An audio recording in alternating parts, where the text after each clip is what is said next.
3, 2, 1, vai! Provisão de Deus para os pobres. Você já parou para pensar por que nós temos pobres? Por que nós estamos vivendo num mundo de necessitados? Se você prestar atenção nas palavras de Jesus, ele disse bem claramente: os pobres sempre tereis convosco. E se é porque nós temos os pobres em volta, por que seria a razão disso? Se não para que nós agíssemos como Jesus, multiplicando o pão para o pobre, repartindo o pão e o peixe, dando o alimento, repartindo da sua própria mesa. Jesus repartia o pão que ele estava comendo com o necessitado. É isso que é ser um verdadeiro cristão, mas vamos ver, além de tudo isso, os cuidados de Deus para com a natureza. Porque lá em Gênesis capítulo 3, fala sobre a queda do homem, a entrada do pecado no mundo e as consequências. Para a mulher traz dores no parto, e para o homem a terra produzirá cardos e abrolhos, e com o suor do teu rosto comerás. Então passa a haver necessidade, porque Satanás cuidou de mudanças genéticas, cuidou do empobrecimento da terra.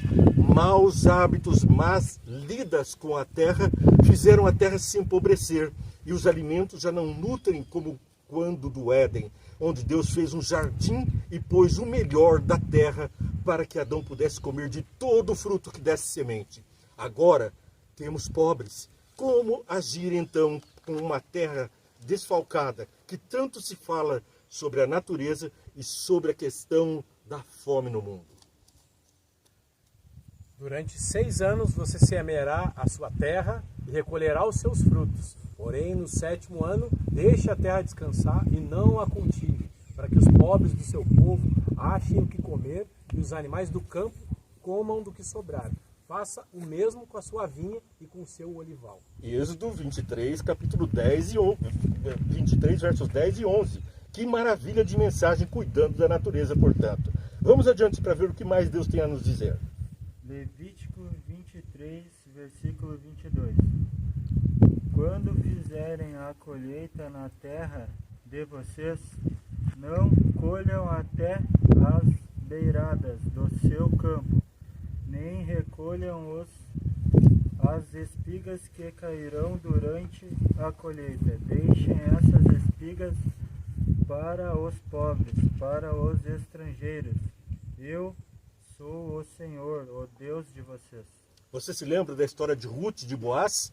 Ela estava viúva, uma família completamente fruto da guerra, da fome. 3 mulheres sem nenhuma voz na sociedade, sem comida. Mas elas passaram a ceifar da beirada da terra de Boaz.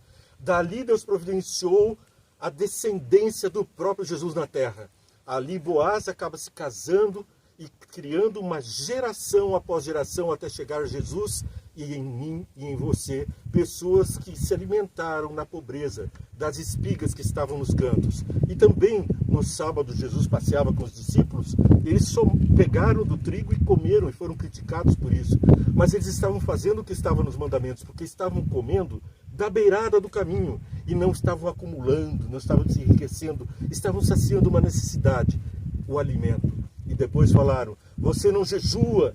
E ele disse, os discípulos não precisam jejuar enquanto o mestre está com eles. A festa está feita, a festa está com você agora. Nós estamos no banquete das bênçãos dos céus e continuamos repartindo o pão. Deuteronômio 15, versículo 12. Pois nunca deixará de haver pobres na terra.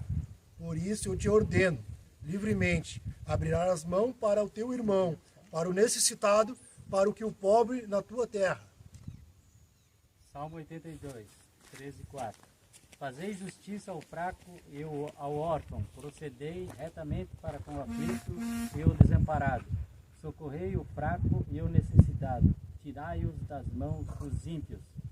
Tirai-os das mãos dos ímpios.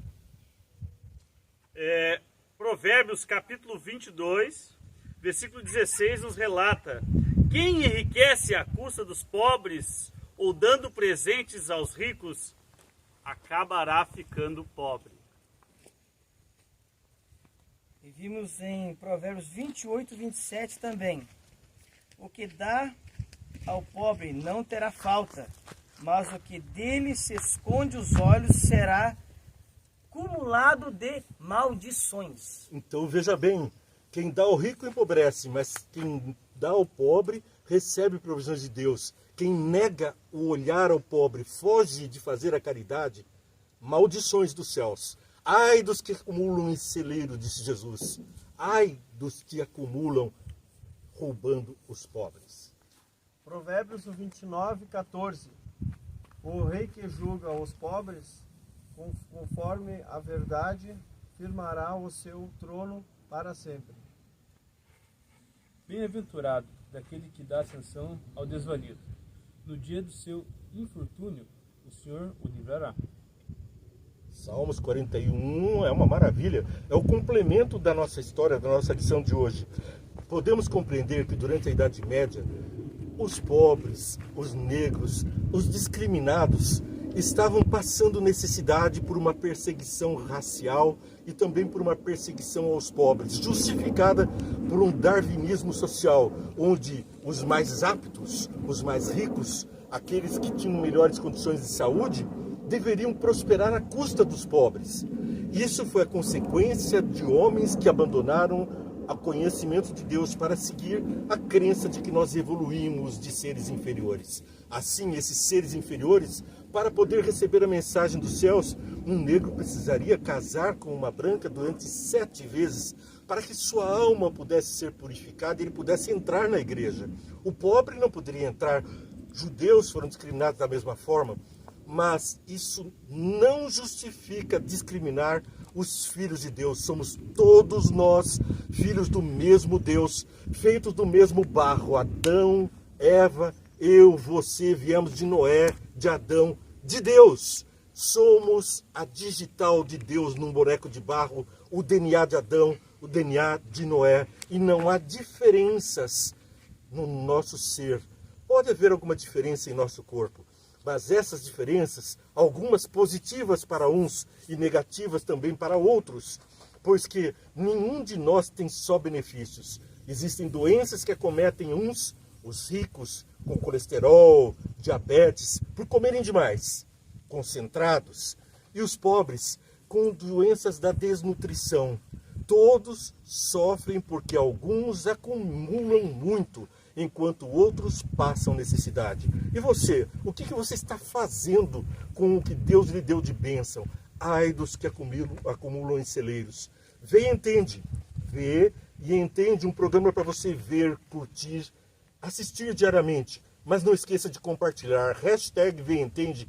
Você multiplica o pão espiritual que recebeu, enquanto multiplica as bênçãos que recebe também. Vamos orar a oração do Pai Nosso? Porque ela fala do pão nosso de cada dia. Não é mais, não é muito mais, é o que é suficiente. Vamos orar então. Pai nosso que estais nos céus, santificado seja o teu nome. Venha a nós o teu reino. Seja feita a tua vontade, assim na terra como nos céus. O pão nosso de cada dia nos dai hoje. Perdoai as nossas dívidas, assim como nós perdoamos os nossos devedores. E não nos deixeis cair em tentação, mas livra-nos do mal, pois teu é o reino, o poder e a glória para sempre. Amém. Deus te abençoe.